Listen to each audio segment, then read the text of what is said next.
Saham adalah menurut buku Heeh. ya, definisi saham adalah bukti kepemilikan atas sebuah perusahaan. Titik. Stock Podcast with Nicky Hugen and Riyandi Rizky. Selamat datang di Stock Podcast edisi pertama untuk kita berdua.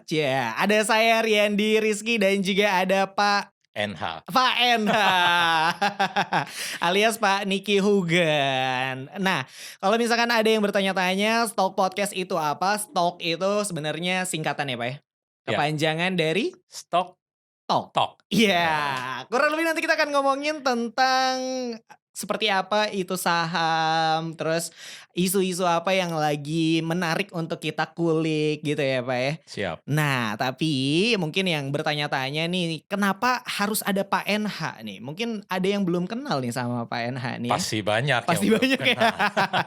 Kita Pasti kenalan banyak. dulu deh ya untuk episode perdana kali ini kita akan berkenalan dengan beliau. Pak NH ini sebenarnya track record-nya kalau misalkan di dunia investasi udah cukup lama ya Pak, kurang lebih udah berapa tahun Pak? Di dunia investasi Heeh. kalau dari tahun 98 berarti berapa tahun itu? 98 Berarti 20 tahun lebih. wow. Wow wow wow. Jadi pas lagi ini dong ya, pas lagi krismon itu ya, Iya, lagi kerusuhan-kerusuhan gitu, itu Krismon. kenapa malah jadi berani untuk mulai berinvestasi? Padahal kan Nasib aja yang menentukan. Eee, 98 itu saya ah, mulai, berkarir lah istilahnya kan gitu ya. mulai Mulai berkarir bekerja di, industri keuangan khususnya di pasar modal, di pasar modal. di, perusahaan sekuritas. Jadi Oke, sebelum-sebelumnya saya sempat sudah kerja di beberapa perusahaan, tapi memulai karir di pasar modal itu di tahun 98, di persis tahun pada 9. saat krisis, Wow, pada gitu. saat itu perasaannya gimana tuh? Mulai karir tapi pada saat krisis gitu? Ya namanya waktu itu masih masih cere, masih Heeh, kerja ya. heeh heeh, Ada perusahaan sekuritas yang mau terima heeh, jadi karyawan, ya tentunya ya diambil. kita jalanin aja gitu. Oke, terus akhirnya mulai meningkatlah karirnya gitu. Terus puncak karirnya nih sebagai seorang Pak NH nih di mana nih Pak? Kalau kita bicara puncak, dari 98 saya kerja di perusahaan sekuritas, Heeh, berpindah-pindah, mhm, beberapa kali pindah dari perusahaan satu ke perusahaan yang lainnya, mhm, perusahaan sekuritas semua. Eee, Memang kebetulan di tahun 2015, yeps, berarti berapa tahun lalu? 6 tahun lalu ya, 6 tahun, 5, 6 tahun 6 lalu, iya. saya berkesempatan untuk menjabat sebagai direktur pengembangan di Bursa Efek Indonesia. Wow, luar biasa. Tapi namanya direktur di Bursa Efek itu Mhm, ada masanya, ada mhm, ada periodenya, periodenya ya? seperti presiden juga gitu. Mhm, Tapi kalau presiden 5 tahun, kalau direktur di Bursa Efek itu hanya 3 tahun. hanya 3 tahun ya? Jadi 3 tahun saya, di Bursa Efek Indonesia sebagai direktur yang membawahi pengembangan. Pengembangan, bahkan mencetuskan, sebuah campaign ya, Pak, ya? Yuk nabung Pada saham. pada masa itu, kita bersama-sama, the whole team lah ya, semua Heeh tim, heeh di bagian pengembangan, heeh, kita memang merasa bahwa industri pasar modal, mhm, saham, investasi khususnya yeps. kan tertinggal jauh. Kita bicara kalau bahasa kerennya tuh literasi. Iya, Literasinya itu masih sangat rendah dibandingkan dengan perbankan, betul. asuransi, bahkan pegadaian pun kita kalah. Mhm mhm, Kita kalah sama pegadaian. bener Orang lebih tahu pegadaian daripada investasi. bener, orang lebih yakin buat ngegadein barang dibandingkan Orang lebih suka investasi. ngegadein barang, iya kan? Bener Seperti itu. bener, tetangga saya sering tuh, Pak, Iya, barangnya ilang nggak taunya digadein gitu, terus bingung nebusnya. ya biasa kantor pegadaian tuh tanggal-tanggal tua kan rame Iya kan, betul. seperti itu. Oke, kita tahu bahwa literasi di pasar modal, di investasi saham Heeh, khususnya itu masih sangat rendah. Jadi, kita bersama-sama dengan tim di Bursa Efek, kita coba berpikir, kita harus ada satu tagline, campaign atau apa. Kalau bank udah punya, betul. asuransi sudah punya, lahirlah akhirnya tadi, Yuk Nabung Saham. Yuk nabung saham. Membuat orang jadi lebih familiar. Saya teruskan ya, Mmm, satu hal begini, pertanyaan yang paling atau, mungkin concern utama dari masyarakat adalah kata-kata nabungnya. Oke. Kalau hiunya sih biasa saham ya orang sedikit banyak sudah tahu, tapi kok Mhm. nabung sih? Ah, Nabung itu bukannya di bank gitu kan? betul. Kesannya seperti itu. Nabung itu mestinya urusannya dengan perbankan, tidak dengan saham. Padahal saham diasosiasikan selalu beresiko, Betul. selalu spekulasi. Saya nggak mau katakan judi lah seperti itu. Mhm mhm. Tapi memang kita memilih kata yang paling familiar, Mhm. paling umum yang diterima oleh masyarakat. Oke. Kita nggak mau memakai kata investasi. Investasi itu terdengarnya terlalu wah gitu loh. Heeh, betul. Ibu rumah tangga, petani, supir taksi, bahkan mahasiswa begitu dengar kata-kata investasi sudah jelimet mikirnya, sudah mahal urusannya dan lain-lain. Jadi kita menghindari kata investasi, juga yang sering kita dengar main saham. Beh, itu mah haram banget kita pakai kata-kata main saham. Heeh heeh heeh. Jadi akhirnya kita memakai kata yuk nabung saham. Nabung saham. Memang ada pro dan kontra, tapi kita tahu berdasarkan Kamus Besar Bahasa Indonesia, Mhm. nabung itu bukan melulu soal bank. Oke. Kita bisa menaruh dana kita di wadah-wadah, ya di perbankan, Mhm. di celengan, Celengan, betul. sekarang Pegadaian bahkan juga bisa nabung emas, dalam Betul. bentuk emas. Dalam bentuk Nah, emas. sekarang kenapa kita nggak juga nabung dalam bentuk saham? Iya. Kira-kira begitu sejarahnya. Oke, menarik menarik menarik. Ini akhirnya justru, semakin meningkatkan daya, apa ya, daya tarik gitu ya, untuk kalangan milenial semakin percaya akan investasi di saham gitu. Mungkin dari campaign si nabung saham itu ya? Saya rasa mensederhanakan definisi atau Mhm pengertian mhm. mengenai investasi dan saham. Wow, Kita tahulah selama ini persepsi mengenai saham atau investasi adalah yang tadi, mhm, mahal, betul.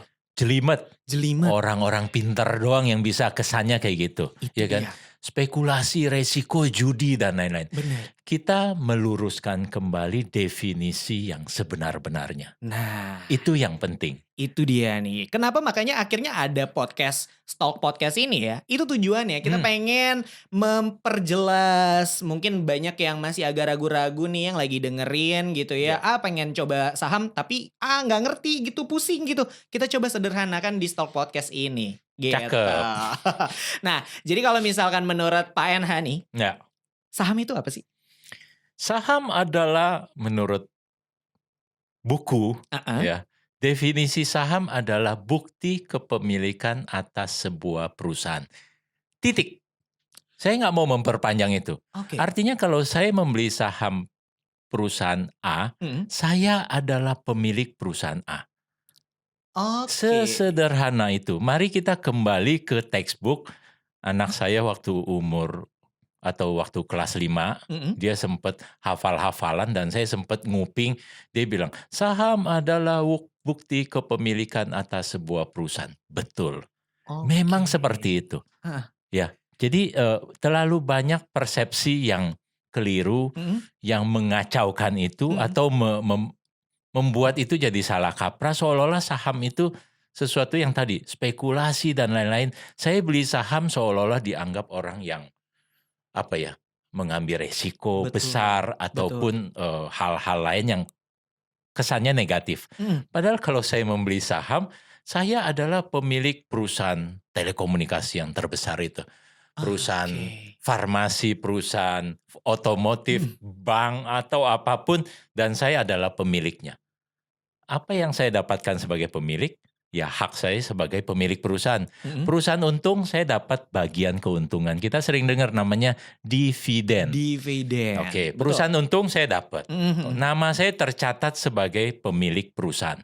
Betul-betul tercatat. Yes. Dan kapanpun saya mau jual, saya mau beli lagi, itu adalah hak saya. Mhm mhm. Saya bahkan kalau mau kasih ke Rian, kasih ke anak saya, Mhm. ke siapapun boleh. Saya tidak ada kewajiban apapun untuk harus menjual, kecuali lagi bokeh, nggak ada duit ya saya mau jual boleh.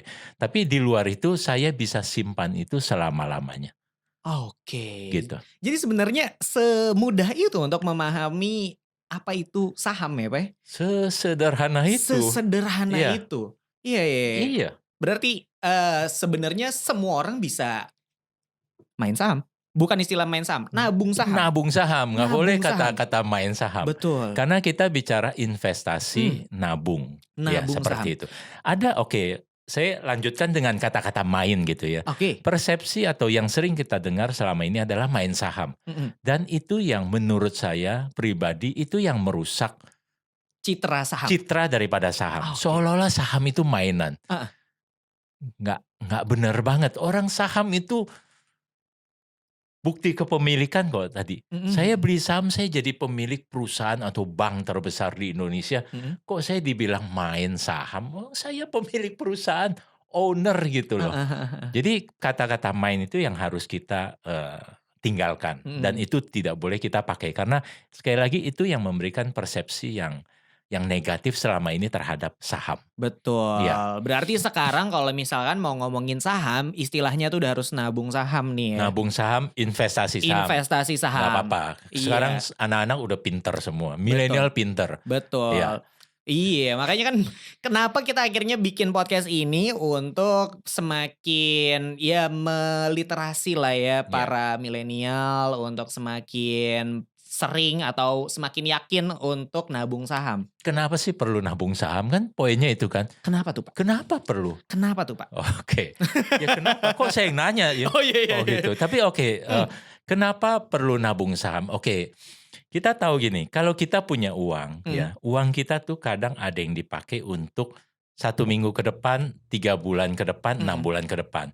Entah uang kalau yang masih kuliah ya uang kuliah, atau yang udah kerja ya mungkin untuk tabungan beberapa bulan ke depan, kali-kali aja di PHK pas lagi pandemi seperti ini. Betul. Tapi kita juga tahu bahwa sebenarnya kita juga bisa menyimpan uang kita untuk jangka panjang.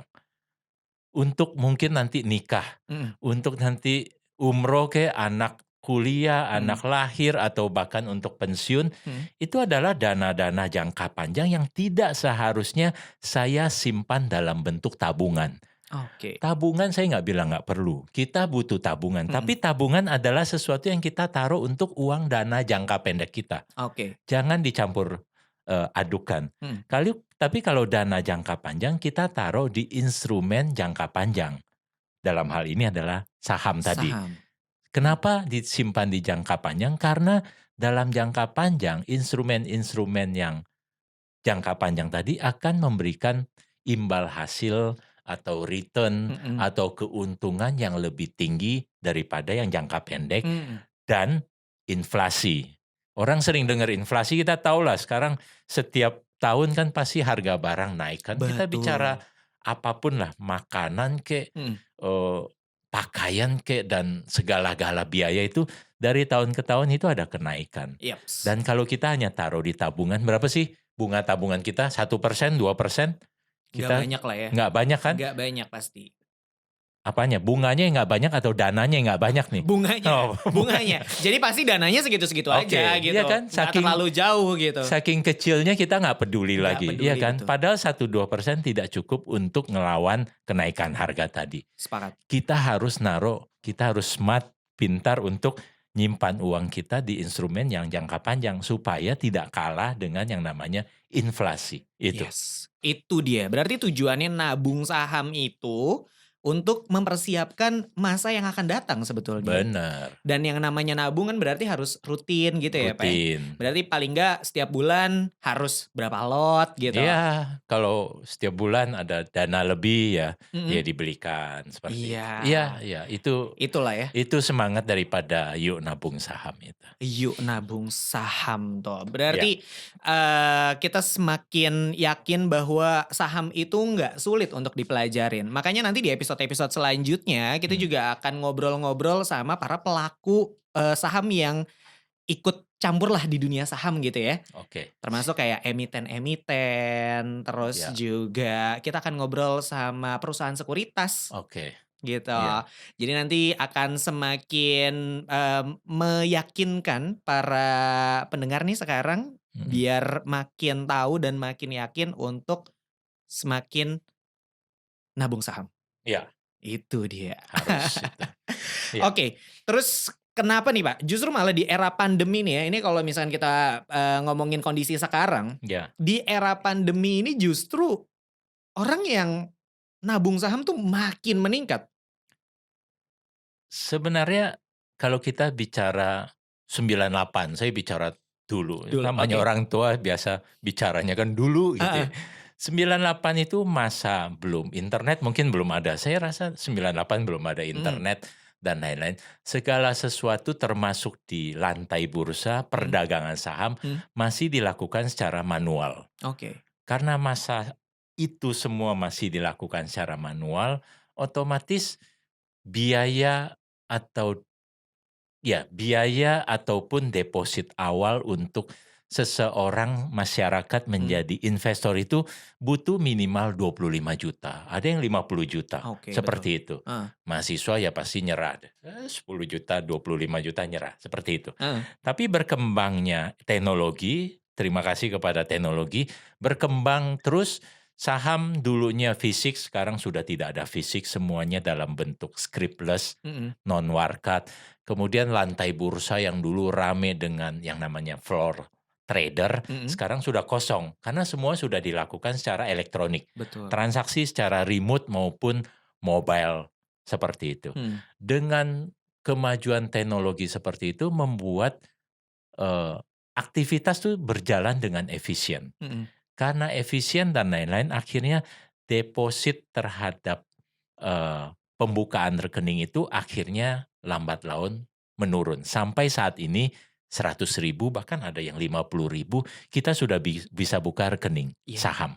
Bandingkan tadi 25 juta pasti betul. banyak yang tidak tertarik Iya, atau tidak mampu misalnya. Tapi 100 ribu ya Allah 100 ribu mah semua orang di kantongnya punya uang 100 ribu dan bisa jadi investor, iya, semudah itu. Jadi saya rasa memang ada, momentum di mana kondisi memungkinkan untuk masyarakat lebih mudah, lebih murah juga untuk terlibat menjadi investor. Selain tentunya tadi kampanye-kampanye yang sudah dimulai sebelumnya seperti mhm, itu, membuat orang jadi lebih melek, ya kan.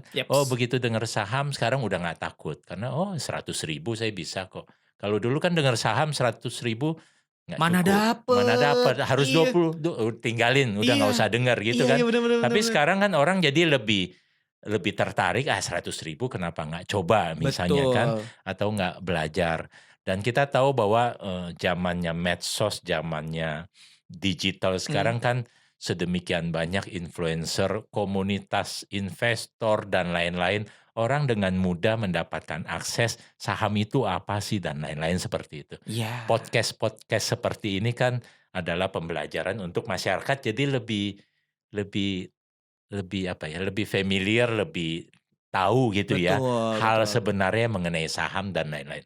Masa pandemi ya semakin meningkatkan minat itu karena semua orang lebih banyak di rumah kan gitu kan. Mhm mhm Karena mhm. di rumah Bener, ya mainannya internet, ya betul. buka googling, buka medsos dan lain-lain, oh kelihatannya menarik nih banyak tawaran-tawaran untuk menjadi investor, dengan tadi langkah-langkah yang sangat mudah dengan Betul. biaya yang sangat terjangkau, bukan biaya itu deposit awal yang sangat terjangkau, seperti Yes, itu. betul. Jadi semua orang tuh bisa jadi Iya investor gitu ya. Mungkin kalau dulu mikirnya kayak, orang yang jadi investor tuh adalah orang yang punya duit banyak gitu, iya. harus punya ratusan juta. Tapi padahal cukup satu lot aja udah bisa dibilang sebagai investor ya? Oh iya, pasti, Iya. gitu. Ya dulu memang butuh dana seperti itu, sepuluh Mhm, juta, 25 juta, nggak mhm, ada yang salah. mhm. Tapi kan kondisi zaman membuat Berubah. semuanya menjadi lebih efisien Heeh. dan memungkinkan terjangkau oleh seluruh lapisan masyarakat, Yes, itu gitu. dia. Sepakat sih. Nah, terus juga ini nih, sebenarnya saham tuh perlu digaungkan gitu ya, perlu banyak orang yang Mhm. terutama orang Indonesia gitu untuk berani nabung saham. Karena saham sendiri nih membantu perekonomian ya, sangat membantu. Pastinya iya, tapi saya nggak mau bicara nasionalisme. Oke, Saya nggak mau bicara perekonomian mhm, nasional dan lain-lain. Tapi saham itu dibutuhkan bukan oleh pemerintah, mhm, ya kan? Kita setiap masyarakat itu, kita setiap orang tuh butuh saham. mhm. Saya suka memakai kata, saham itu investasi itu bukan pilihan, investasi itu kebutuhan. Iya, oke. Jadi saya nggak peduli bahwa dari transaksi saham yang semakin besar puluhan triliun setiap hari itu memberikan devisa, pajak, dan lain-lain kepada negara, itu Mhm. satu sisi. Oke. Tapi buat saya pribadi, kalau saya menjadi investor, saya membeli saham, benefit pertama, keuntungan pertama adalah saya yang merasakan, bukan Yes, negara. Saya betul. nggak bicara, saya nggak patriotik nih, saya nasionalis gitu. Heeh. Tapi saya mau bicara bahwa ini adalah eh, sarana, instrumen di mana justru bisa untuk mensejahterakan setiap masyarakat kita. Jadi Nah, nggak usah bicara porsinya negara dulu dan lain-lain, yeps. otomatis secara tidak langsung transaksi semakin besar, investor semakin banyak, negara akan menikmati keuntungan dari itu. Ya, Tapi itu satu betul. sisi. Mari kita melihat dari sisi kita Mhm, bahwa sebagai seorang masyarakat, sebagai seorang kepala rumah tangga kek atau apapun betul. juga, atau sebagai seorang, Saya mau nikah. rakyat atau yang Iya mau nikah iya, dan lain-lain, butuh dana pasti. kita butuh kan, iya Butuh. kita butuh dana, kita butuh, nanti 3 tahun lagi atau 5 tahun lagi? Masih iya 3 tahunan lah. Oke, ya anggap supaya contohnya bagus 10 tahun lagi 10 dah. tahun Oke, kelamaan Pak, cukup mohon maaf. 10 tahun, tapi cukup kelamaan. waktunya untuk menyimpan, dalam bentuk saham. Betul. Karena bagaimanapun balik lagi saham itu saya nggak mengatakan pasti, tapi catatan historis menunjukkan dalam jangka panjang saham yang baik itu umumnya akan mengalami kenaikan dari waktu ke waktu, tergantung Mhm. tergantung kepada kinerja daripada perusahaan itu. Oke. Jadi beli sahamnya mbok ya beli saham yang bagus gitu loh. Mhm Saham sih ada 700 lebih sekarang, mhm. ya kan? Ya jangan beli yang enggak, beli saham yang kita nggak jelas, beli saham yang dengar dari tetangga, dari temen, dari WhatsApp grup, dari medsos yang kita nggak tahu. Beli saham yang pasti-pasti, artinya beli perusahaan Kita tahu. yang kita tahu, yang Iya pasti-pasti dong, iya, betul gitu loh. betul. Itu Bahkan yang namanya investasi, iya iya, bukan spekulasi, yang kita yakin yang gitu kita ya. Bahkan yakin. ada, teori dasar yang kalau misalkan mau beli saham, yang barangnya kita pakai, Dah gampang kan? yang kita tahu barangnya, Dah, iya kan? iya, Berarti sebenarnya itu udah bisa jadi ya kita nggak bisa bilang jaminan ya, tapi sebuah, eee, peningkatan keyakinan gitu ya, bahwa saham ini akan menguntungkan kita. betul. Ya kalau kita nabung di bank, kita pasti milihnya bank yang baik kan, Betul, supaya dana kita, aman, aman, ya betul. kan, supaya akses terhadap bank itu, kita pilih bank yang terbaik untuk itu, Mhm, ya kan. iya. Artinya waktu kita membeli saham, bank yang tempat kita nabung itu juga bisa jadi pilihan untuk kita beli. Hampir semua bank di Indonesia itu sudah go public. Oke. Jadi bisa kita beli, seperti itu. Iya Sama, iya. kita mau pakai produk apapun, kita pakai produk yang baik. Kenapa nggak kita juga beli tadi, perusahaan itu. Iya. Rata-rata udah go public kok, gitu loh. Dan keren juga kan nanti terutama buat anak-anak muda gitu ya, kayak, "Duh pakai mobil ini nih, Keren sahamnya punya lah. gue nih." Oh iya. Padahal Sekarang ya cuma 2 sekarang lot gitu ya. sekarang trennya itu diantaranya anak-anak muda Heeh, itu ngelamar calonnya tuh dengan sa mahar saham. saham. Iya betul betul betul. Ada Iya. tuh yang kayak gitu tuh. Dengan berapa lot Nah saham gitu ya. gitu, itu baru Iya iya iya. milenial. Itu dia Masa masih tuh. pakai sarung ngelamar? Pakai saham dong Oh ya. iya saham dong, jangan sarung. Ya jangan dong. Oke, ini menarik banget nih untuk episode pertama kita di Stock Podcast. Tadi kita udah ngebahas tentang apa itu Hmm, saham menurut Pak NH gitu ya. Tadi juga udah perkenalan. Dan jangan lupa nih, kita mau panggil pendengar kita apa nih? Stock Friends kali? oke Oh, siap. oke. Oke, mungkin buat Stock Friends nih jangan lupa juga untuk follow sosial media kita, terutama di Instagram di @stockpodcast ya, dicari aja STOLK podcast ya. Karena nanti ada beberapa info terutama juga tentang saham, literatur-literatur saham nanti kita akan posting di sana. Jadi jangan lupa untuk di-follow. Oke. Jangan lupa untuk selalu dengarkan Stock Podcast di setiap hari Jumat tayang jam 4 sore ya. Jadi jangan sampai kelewatan, di notif juga bisa ya. Pokoknya untuk selalu mengikuti kita berdua. Siap. Cia. Oke untuk, podcast episode pertama kita tutup. Sampai ketemu Jumat depan. Bye. Bye. Stock Podcast with Nicky Hugen and Rian Rizky.